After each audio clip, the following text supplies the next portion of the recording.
ശ്രീ വസീഫ്, അപ്പോൾ ആരോപണങ്ങളുടെ ഒരു വലിയ ലിസ്റ്റ് ഉന്നയിക്കപ്പെട്ടല്ലോ. അപ്പോൾ ഈ കാര്യത്തിൽ CPIM എന്ന പാർട്ടി വിശദീകരിക്കണ്ടേ? അസംബന്ധം എന്ന് പറഞ്ഞാൽ മതിയോ?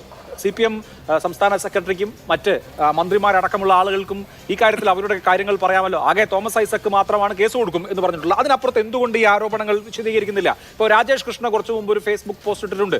അദ്ദേഹം എവിടെ നിന്നാണ്, കുറെ കാര്യങ്ങൾ പറയുന്നുണ്ട്, അദ്ദേഹം എവിടെ നിന്നാണ് ഈ കത്ത്, ഈ പരാതി കിട്ടിയത് എന്ന് അദ്ദേഹം വിശദീകരിക്കുന്നില്ല കേട്ടോ. അദ്ദേഹം കോടതിയിൽ കൊടുത്ത പരാതിയാണല്ലോ, അദ്ദേഹം കോടതിയിൽ കൊടുത്ത അതിനോട് ചേർത്ത് കൊടുത്തിട്ടുള്ള രേഖയാണല്ലോ. അതെവിടെ നിന്ന് സോഴ്സ് ചെയ്തു എന്ന് അദ്ദേഹത്തിന് ഇപ്പോഴും പറയാൻ പറ്റാത്തത് എന്തുകൊണ്ടാണ്? ഈ രാജേഷ് കൃഷ്ണ എന്തുകൊണ്ടാണ് CPIMന്റെ പാർട്ടി കോൺഫറൻസിൽ പങ്കെടുക്കാൻ വന്നിട്ട് അവിടെ എത്തിയതിന് ശേഷം വിലക്കിയത്? ഇപ്പോൾ ഞാൻ നാളെ വസീഫ് പാർട്ടി കോൺഫറൻസിൽ പങ്കെടുക്കാൻ പോകുമ്പോൾ, പാർട്ടി കോൺഗ്രസിൽ പങ്കെടുക്കാൻ പോകുമ്പോൾ എനിക്ക് വസീഫിനെ ഇഷ്ടമല്ല കേട്ടോ, ഇയാളെ നിങ്ങൾ പങ്കെടുപ്പിക്കരുതെന്ന് അശോക് ദാവളേക്ക് ഒരു കുറിപ്പെഴുതി കൊടുത്തു കഴിഞ്ഞാൽ വസീഫ് വരേണ്ട പൊക്കമെന്ന് പറയോ? ഇല്ലല്ലോ. മറിച്ച് പാർട്ടിക്ക് ഒരു ബോധ്യം ഉള്ളതുകൊണ്ടായിരിക്കുമല്ലോ അങ്ങനെ ഒരു നടപടി എടുത്തിട്ടുണ്ടാവുക. അപ്പൊ ഇതൊന്നും ഇത് എന്തൊക്കെയോ സംഗതികളാണ് എന്നും ഇതൊന്നും വസ്തുതയല്ല എന്ന് പറയണ്ട. ഒരുപാട് കാര്യങ്ങൾ ഇക്കാര്യത്തിൽ വിശദീകരിക്കാൻ ബാക്കിയുണ്ട് ശ്രീ വസീഫ്.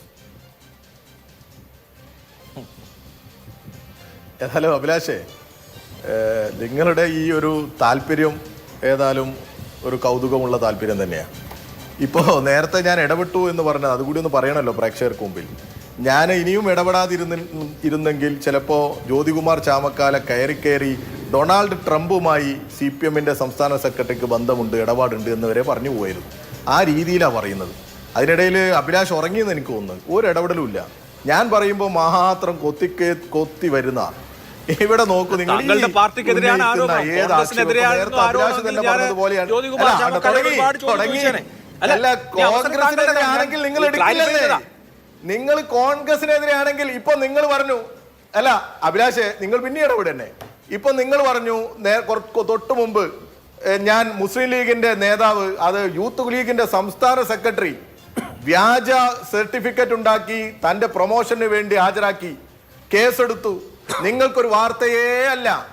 നേരെ മറിച്ച് ഒരു പെൺകുട്ടി, CPMന്റെ പാർട്ടി അംഗം പോലും അല്ലാത്ത ഒരു പെൺകുട്ടി ഒരു വിഷയം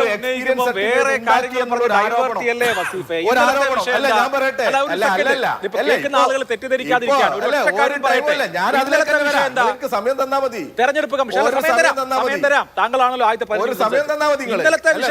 തെരഞ്ഞെടുപ്പ് കമ്മീഷൻ. അപ്പൊ അതിലെ ചോദ്യങ്ങളുള്ള BJP പ്രതിനിധിയോടാണ്.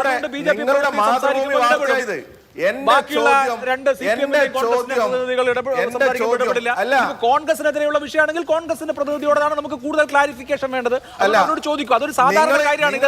ഞാൻ സംസാരിക്കുമ്പോൾ ഒരു അന്താരാഷ്ട്ര വിഷയമായി പോയെന്നൊന്നും പറയല്ലേ?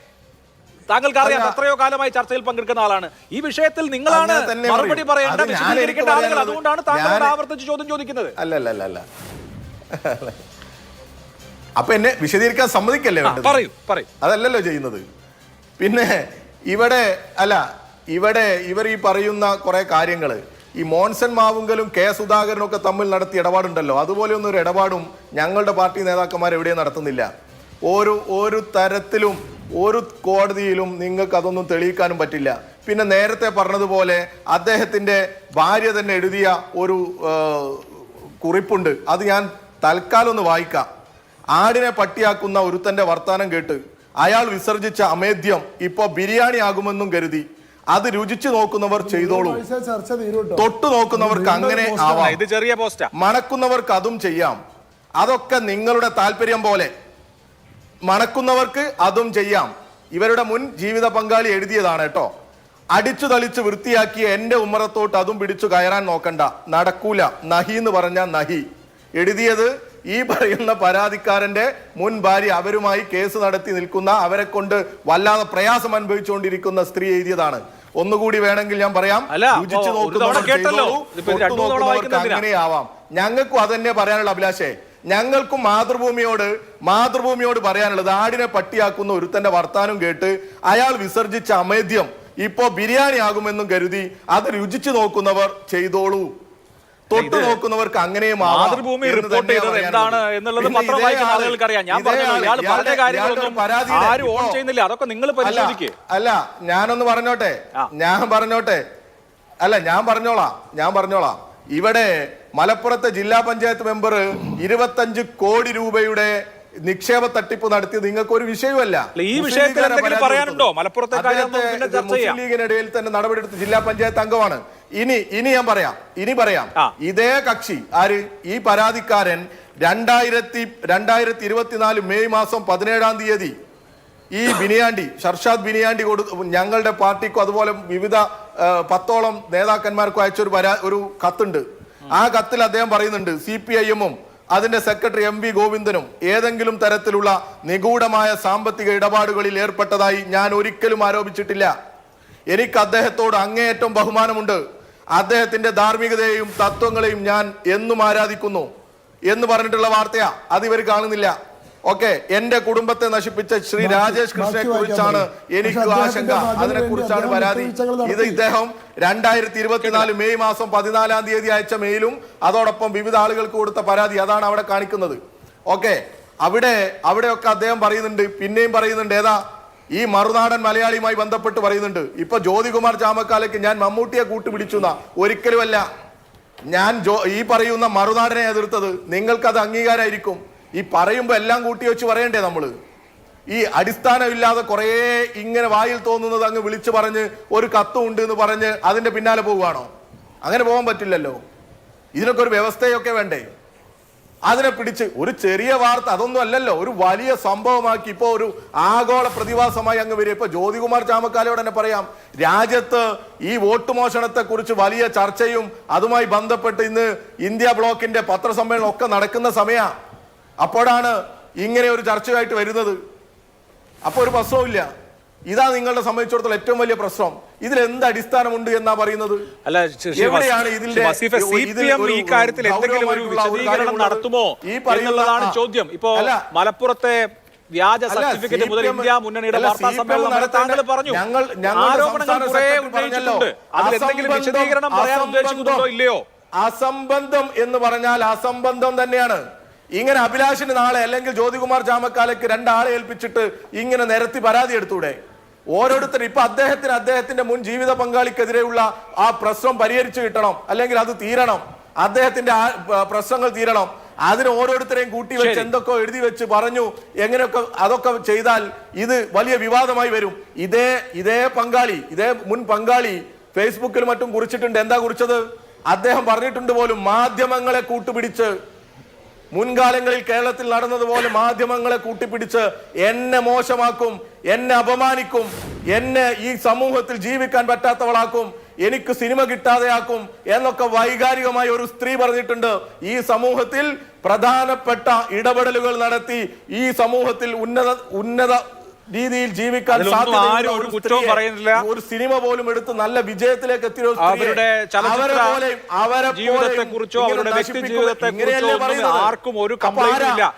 മറുനാടനെ കൂട്ടുപിടിച്ചു.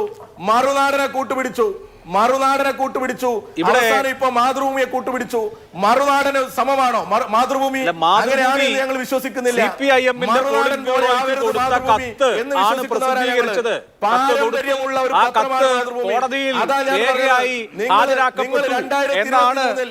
നിങ്ങൾ റിപ്പോർട്ട് ചെയ്തത്. അല്ലാതെ സവിശേഷമായി എന്തെങ്കിലും മാതൃഭൂമി 2023 നിങ്ങൾ ഉൾപ്പെടെയുള്ള മാതൃഭൂമി, അല്പം പ്രശ്നമുണ്ട് അഭിലാഷേ, നിങ്ങൾ ഉൾപ്പെടെയുള്ള മാതൃഭൂമി 2023 ഞാൻ പറഞ്ഞ ഈ വാർത്തക്ക് കൊടുത്ത പ്രാധാന്യം എത്രയാ? ഒരു ജില്ലാ പഞ്ചായത്ത് മെമ്പർ ഇങ്ങനെ ഒരു തെറ്റ് ചെയ്തപ്പോ നിങ്ങൾ പറയാ നിങ്ങളുടെ പോലീസാണ്, നിങ്ങൾക്ക് ഇടപെട്ടൂടെ, നിങ്ങൾക്ക് കേസെടുത്തൂടെ? അതിന് കേസെടുക്കാനേ വകുപ്പുള്ളൂ. കേസെടുത്തു, പ്രതിയെ തിരയുന്നുണ്ട്. എന്നാൽ നിങ്ങൾക്കൊരു വകുപ്പുണ്ട്, നിങ്ങൾ ഒരു ആയുധമായി ഇവിടെ ഞാനൊരു കാര്യം പറയട്ടെ, ഇത് നാട്ടിലാകെ പ്രചരിപ്പിക്കുക എന്നുള്ളതാ. CPIM എന്ന പാർട്ടിക്ക് ഒരു പരാതി കൊടുത്തതും ആ പരാതി പുറത്തായതും ആ പരാതി കോടതി രേഖയായതുമാണ് മാതൃഭൂമി റിപ്പോർട്ട് ചെയ്തത്. അത് പത്രം വായിക്കുന്ന മലയാളം അറിയുന്ന ആളുകൾക്ക് മനസ്സിലാവും. പറഞ്ഞാൽ മതി.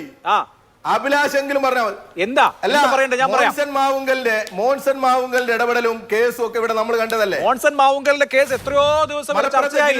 അംഗത്തിന്റെ പേര് പറയാൻ കഴിയാത്തത്ര ദിവസം. പാലക്കാട് ജില്ലാ പഞ്ചായത്ത് അംഗത്തിന്റെ പേര് പറയാൻ പറ്റുമോ?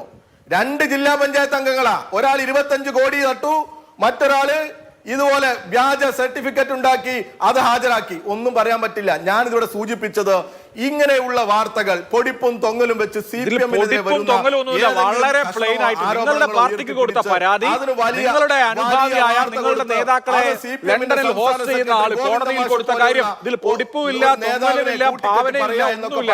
വളരെ പ്ലെയിൻ ആയിട്ടുള്ള ഫാക്ട്സ് മാത്രമേ ഉള്ളൂ. എവിടെയാണ് ഒരു കഥയുമില്ല, രേഖകൾ മാത്രമാണ് ചാമക്കാല ചോദിച്ചതുപോലെ. പിന്നെ ചാമക്കാല ഇവിടെ പറഞ്ഞു കേസ് കൊടുക്കോന്ന്. അല്ല, കേസ് കൊടുക്കോന്ന് രേഖകളാ ഞാനും പറഞ്ഞത്. വ്യാജ സർട്ടിഫിക്കറ്റ് ഉണ്ടാക്കിയ രേഖ കേരളത്തിൽ ഒരു ദിവസം രജിസ്റ്റർ ചെയ്യപ്പെടുന്ന എല്ലാ ക്രിമിനൽ കേസുകളും പത്രത്തിന്റെ ഫ്രണ്ട് പേജിൽ കൊടുക്കാൻ പറ്റുമോ? നാണമുണ്ട് അഭിലാഷേ? ഒരു 10 മിനിറ്റ് ചർച്ച ചെയ്യും. ഏത് 10 മിനിറ്റ് ചർച്ച ചെയ്യും. ആ പാവം പെൺകുട്ടിയെ ദിവസങ്ങളോളം വേട്ടയാടില്ലേ? താങ്കൾ ഏത് കേസിന്റെ കാര്യമാണ് പറയുന്നത്? ഈ കോൽക്കളത്തിന്റെ കാര്യമാണ് എങ്കിൽ നിങ്ങളല്ലേ കേരളം ഭരിക്കുന്നത് സാർ. അവിടെ എന്തെങ്കിലും അവരെ രക്ഷിക്കാനോ അല്ലെ അയാളെ രക്ഷിച്ച് കൊണ്ടുപോകാനോ ഉള്ള എന്തെങ്കിലും ഉണ്ടോ? നമുക്ക് ചർച്ച ചെയ്യാം. ആരെങ്കിലും അയാളുടെ ക്രിമിനൽ ഉണ്ടോ ചർച്ച ചെയ്യാം, കുഴപ്പമില്ല. ഇത് ഒരു കാര്യം പറയുമ്പോ വേറെ കാര്യം പറയല്ലേ? ശരി, താങ്കൾ ഒരുപാട് സമയം വിശദീകരിച്ചല്ലോ. ഞാൻ ചോദിച്ച ചോദ്യത്തിന് പക്ഷെ ഉത്തരം പറഞ്ഞില്ല. അദ്ദേഹത്തിന്റെ ഫോട്ടോ എന്താണ് വിശദീകരിക്കാത്തത്? എന്തുകൊണ്ടാണ് രാജേഷ് കൃഷ്ണ സോഴ്സ് പറയാത്തത്? തുടങ്ങിയ ഒരുപാട് വിഷയങ്ങൾ ഇവിടെ ഉണ്ട്. താങ്കൾ അതിനൊന്നും മറുപടി പറഞ്ഞിട്ടില്ല. പാലക്കാട് ജില്ലാ പഞ്ചായത്തിന്റെ കാര്യമാണ് പറയുന്നത്. ഓക്കെ, സമയം പോയി. ഓണക്കാലമാണ്, ഒരുപാട് പരസ്യമുണ്ട്. അവൈലബിൾ ആയ ആളായിരിക്കും നിങ്ങൾക്ക് ചോദിക്കാൻ രാജേഷ് കൃഷ്ണനോട്. അതിലൊന്നും തർക്കമില്ല. ശരി. ഇപ്പൊ ഇവിടെ ചാമക്കാല പറഞ്ഞതുപോലെ കേസ് കൊടുക്കുന്ന കാര്യം ഞങ്ങൾ ആലോചിക്കുന്നുണ്ട്. ശരി, ഓക്കെ, നല്ലത്. പാർട്ടി സെക്രട്ടറി കേസ് കൊടുക്കണോ, പാർട്ടി സെക്രട്ടറിയുടെ മകൻ കേസ് കൊടുക്കണോ എന്നൊക്കെ ആരോപണ വിധേയരായിട്ടുള്ള അല്ലെങ്കിൽ ഈ കത്തിൽ പരാമർശിച്ചിരിക്കുന്ന എല്ലാവരും കേസ് കൊടുക്കും. തോമസ് ഐസക് കേസ് കൊടുക്കാന്ന് പറഞ്ഞല്ലോ. കേസ് കൊടുക്കും. അപ്പൊ എല്ലാവരും കേസ് കൊടുക്കും. പിന്നെ പറഞ്ഞു അല്ല, ഫെഡറൽ ബാങ്കിലെ ലോണ് അതും ഐസക് പ്രതികരിച്ചതാ. പിന്നെ ഇവര് പറയുന്ന വിവാഹമോചനം, മോഡിയുടെ കാര്യമൊന്നും കുടുംബജീവിതം അതൊന്നും പോകാനുള്ള സമയമില്ല. ഇനിയിപ്പോ ലോകത്തിലെ എല്ലാ കാര്യവും പറയും. ശരി, ഇടവേളയ്ക്ക് ശേഷം മടങ്ങിയെത്താം. സമയം ഒരുപാടായി. ഇടവേളയ്ക്ക് ശേഷം മടങ്ങിയെത്താം.